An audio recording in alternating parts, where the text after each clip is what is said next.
کی نشاندہی کی جو ہائر ایجوکیشن سے متعلق ہیں۔ اچھا، اس کے اندر آپ نے ایک بات کا اس بات کا ذکر کیا کہ ایکسیس ٹو ہائر ایجوکیشن کس طرح سے بڑھائی جائے۔ اس کے اندر آپ نے ایک فرق پیدا کیا کہ جو سٹرکچرز ہیں اور یونیورسٹیز ہیں وہ بڑھتی بھی چلی جا رہی ہیں، مگر اس طریقے سے ایوارڈ دے کر لوگوں کو آپ اس کی کوالٹی کے اندر بھی ایک انکریجمنٹ دے رہے ہیں۔ تو کوالٹی صرف طریقے ٹیچنگ پر منحصر نہیں ہے، کنٹینٹ پر بھی ہے، مگر یہ کہ ایک حصے کو آپ نے ٹیچر ایوارڈ کے طور پر اس کو انکریج کیا۔ دوسری بات آپ نے یہ کہی کہ فائنینسنگ کا بھی ایشو ہے۔ میں شفقت صاحب آپ سے گزارش یہ کرتا ہوں کہ اور اس کو دو طریقوں سے حل کرنے کا حکومت نے کام کیا ہے۔ ایک تو اسکالرشپس دے رہے ہیں، میرٹ اسکالرشپس دے رہے ہیں، اور ساتھ ساتھ اس بات کا بھی اہتمام کر رہے ہیں کہ احساس کی اسکالرشپ ہو۔ انسٹیٹیوشنز خود دیتے ہیں، بعض انسٹیٹیوشنز پوری ذمہ داری لے لیتے ہیں کہ بھئی میرٹ پر آ جاؤ، اس کے بعد ہم اس کا اہتمام کر لیں گے۔ میں آپ سے ایک اور ایسپیکٹ کی طرف اشارہ کرنا چاہتا ہوں، اور وہ یہ ہے کہ کاسٹ آف ایجوکیشن بھی کم کی جا سکتی ہے۔ کووڈ نے جس انداز سے آن لائن اور ہائبرڈ انداز سے بات پیدا کی ہے، وہ کاسٹ آف ایجوکیشن پر بڑا سگنیفیکنٹ اس کا اثر ہو سکتا ہے۔ بکس کے حوالے سے بھی ہو سکتا ہے، ٹیچنگ کے حوالے سے بھی ہو سکتا ہے، موومنٹ کے اعتبار سے ہائبرڈ ٹائپ کی ایجوکیشن جس کے اندر آن لائن کنٹینٹ بڑھا کر actual movement and physical infrastructure کم استعمال ہو۔ اسی فزیکل انفراسٹرکچر کے اندر اگر آپ 50% آن لائن کنٹینٹ ڈالیں گے تو 50% آپ طلباء کی تعداد بھی بڑھا سکتے ہیں۔ کاسٹ میں اضافہ نہیں ہوگا، آن لائن کنٹینٹ کے حوالے سے کاسٹ تو 5% بڑھ جائے گی اگر آپ ڈبل بھی کر دیں گے اس کو پھیلانے کے حوالے سے۔ تو یہ ایک اپارچونٹی ہے اور ایک نئے زمانے کا ٹول ہے جو کاسٹ ریسٹرکٹ کرنے میں مدد کرے گا۔ اور اسی حوالے سے آپ ہی کے نیچے ایک ادارہ ہے جس کو ورچوئل یونیورسٹی کہتے ہیں۔ ورچوئل یونیورسٹی یہی کام کئی سال سے کر رہا ہے۔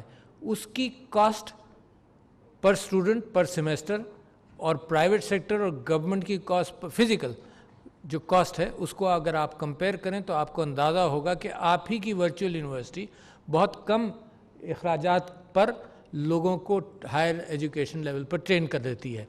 اچھا، اور میں نے اس یونیورسٹی کو یہ ٹارگٹ دیا تھا، اب میرے پاس جواب آئے گا کہ کسی نے ہم سے یہ کہا کہ اس کا جو گریجویٹ ہے وہ مارکیٹ میں فزیکل ایجوکیشن کے مقابلے میں اس کی کم قدر ہے، but I want to be able to survey the market کہ کیوں کم ہے۔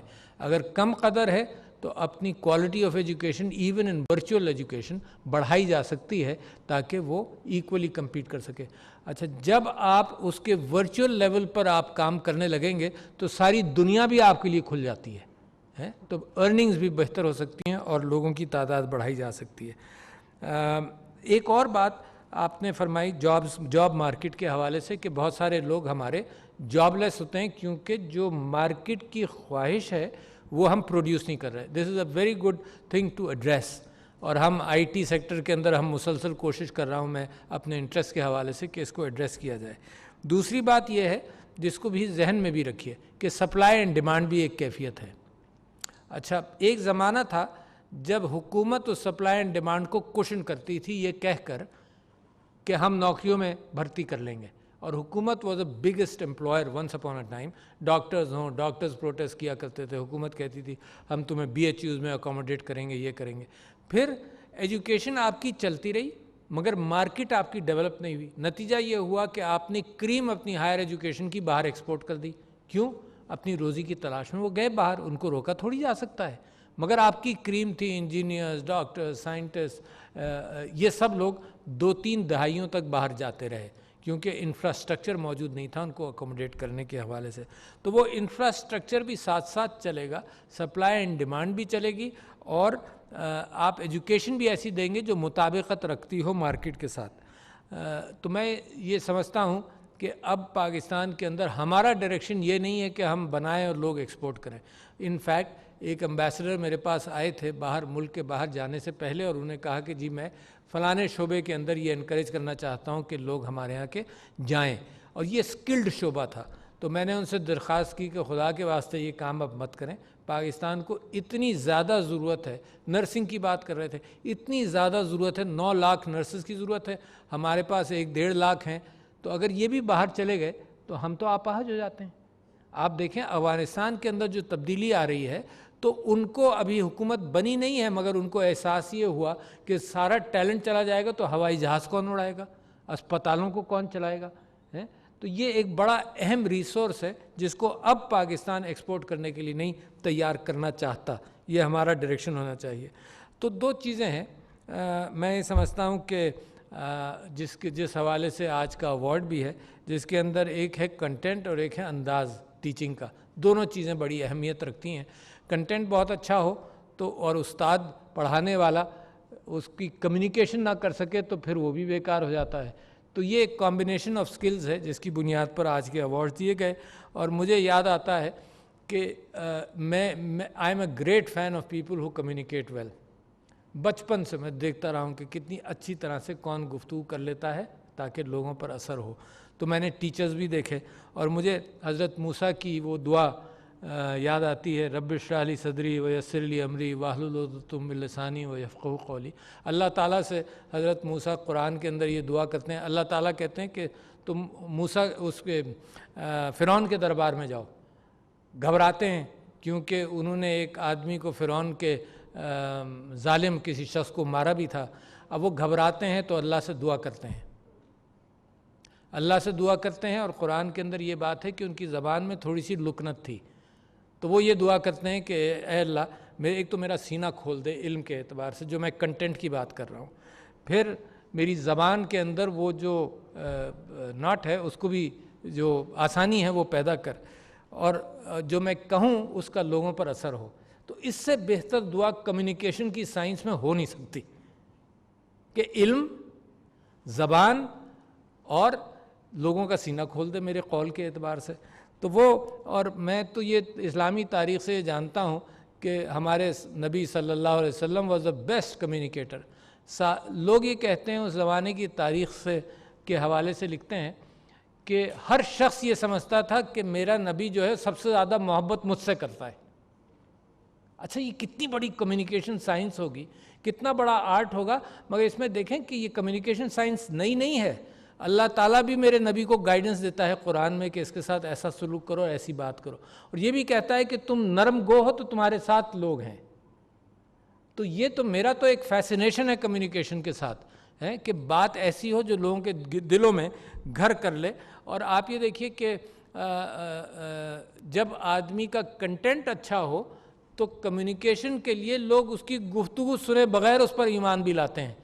تو محمد علی جناح کے کسی جلسے میں کسی آدمی سے جو انگریزی میں وہ کر رہے تھے، کیونکہ انگریزی بھی اہم زبان تھی، آپ کو شاید علم نہ ہو کہ علامہ اقبال نے جو اپنی reconstruction thoughts of reconstruction of Islam میں جو تقریریں کیں وہ ساری انگریزی میں کیں، ساری انگریزی میں کیں. یہاں ہم کمیونیکیشن کے حوالے سے سوچتے ہیں کہ اردو میں بولیں.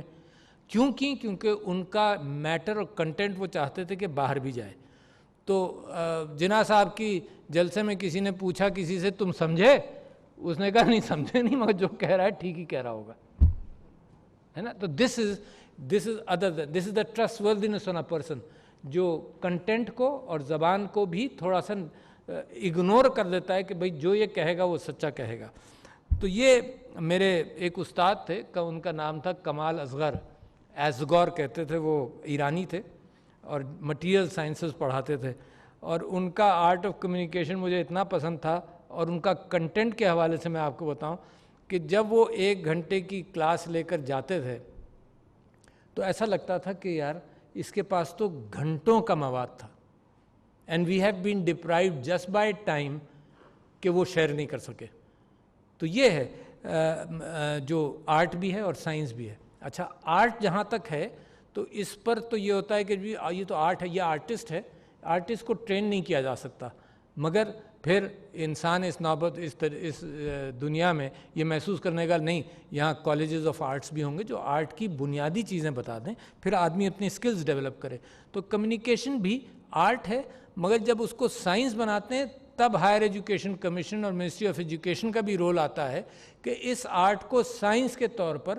یہ تو اچھا کیا آپ نے کہ یہ ٹیچرز آپ نے پک کر لیے who are the best communicators both on content and linguistics. But at the same time I wish you could raise the standard of all kinds of communication.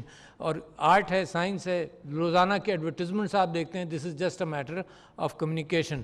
آپ یہ ٹاک شوز دیکھتے ہیں, اس میں لڑائی انکریج کراتے ہیں لوگ کہ دیکھو اس پروگرام کو تو دیکھو. تو to keep attention, attract attention is art and science کے ٹیچر کلاس کے اندر بھی لوگوں کو بور نہ ہونے دے, ورنہ کنٹینٹ تو کتاب سے بھی آدمی پڑھ لیتا ہے. Body language by it self 70% لوگ کہتے ہیں کہ باڈی لینگویج کا بھی اپنا ہاتھ ہے. تو لہٰذا میں یہ سمجھتا ہوں کہ یہ میری زندگی بھر کی کوشش ہے کہ I should be a better communicator. اور میں سمجھتا ہوں انسانی تعلقات کی بنیاد ہی کمیونیکیشن پر ہے. میرے گھر کے اندر, میرے بچوں میں, میرے دوستوں میں یہی کمیونیکیشن. اور جب آپ اس میں فالٹر کرتے ہیں تو غلط فہمیاں پیدا ہوتی ہیں, صبح شام غلط فہمی پیدا ہوتی ہے کہ میں نے تو یہ کہا تھا, تم نے یہ سمجھا. Even in my small house hold it happens کہ بھائی صبح یہ کہا تھا, تم ایسے پکانا ہے اس کو, تم نے پکایا کیسے ہیں. آپ سمجھتے ہیں کہ میں نے جو کہا, جو میرے ذہن میں وہ میں نے کہہ دیا, مگر آپ کے الفاظ کا چناؤ اتنا نہیں تھا کہ دوسرے تک صحیح پیغام پہنچتا. بے انتہا غلط فہمیاں, nations within the family, between families, between برادریز, between brotherhoods, nations کے درمیان غلط فہمیاں کمیونیکیشن کی وجہ سے بڑھتی بھی ہیں. تو میں سمجھتا ہوں کہ آپ لوگوں کو مبارک جن کو یہ ایوارڈ ملے. اور شفقت صاحب, آپ ماشاءاللہ ان چیز کو انکریج کر رہے ہیں, ہر فیلڈ کو پکڑ کر پہیہ چلانے کی فکر میں ہیں. ہم نے کھویا بہت ہے, مگر یہ کہ جس طرح سے ہم اپنی رفتار ہر چیز کی بڑھائیں گے تو اس بات کا امکان ہے کہ پاکستان کی ترقی کے اندر, جس کے اندر بہت بڑا حصہ ایجوکیشن کا ہے. ایک فگر اور آپ کو بتا دوں, میں بھول جاؤں گا, وہ فگر یہ ہے کہ آپ نے ایکسیس ٹو ہائر ایجوکیشن کی بات کی.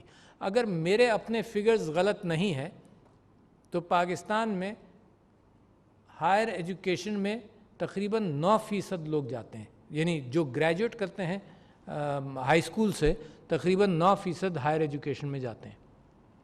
یہی فگر بنگلہ دیش میں 16% ہے, یہی فگر انڈیا میں 19% ہے. تو وی آر فار بیہائنڈ. ہمیں تو بہت کام کرنا پڑے گا کہ انہی سٹرکچرز کے اندر جو یونیورسٹیز آج موجود ہیں, یونیورسٹیز ڈبل کرنا is a matter of about a decade to be able to double that. انہی سٹرکچرز کے اندر ہم نے طلباء کی تعداد بھیڑ بھی نہیں لگانی کہ کلاس رومز کو آپ ڈبل کر دیں. یہ بھی ایک زمانے میں ہم کر چکے ہیں, بلا وجہ ڈاکٹرز کی ہمیں اتنی ضرورت نہیں تھی, ہم نے تعداد ڈبل کرنا شروع کر دی, سب کو پھر باہر بھیج دیا. تو اسی انداز سے ہائیبریڈ سسٹم یا کوئی بھی طریقہ کار اختیار کر کے the number of students going to higher education must be increased. ان چند گزارشات کے ساتھ شفقت صاحب اور خواتین و حضرات, میں آپ سے اجازت لوں گا. السلام علیکم.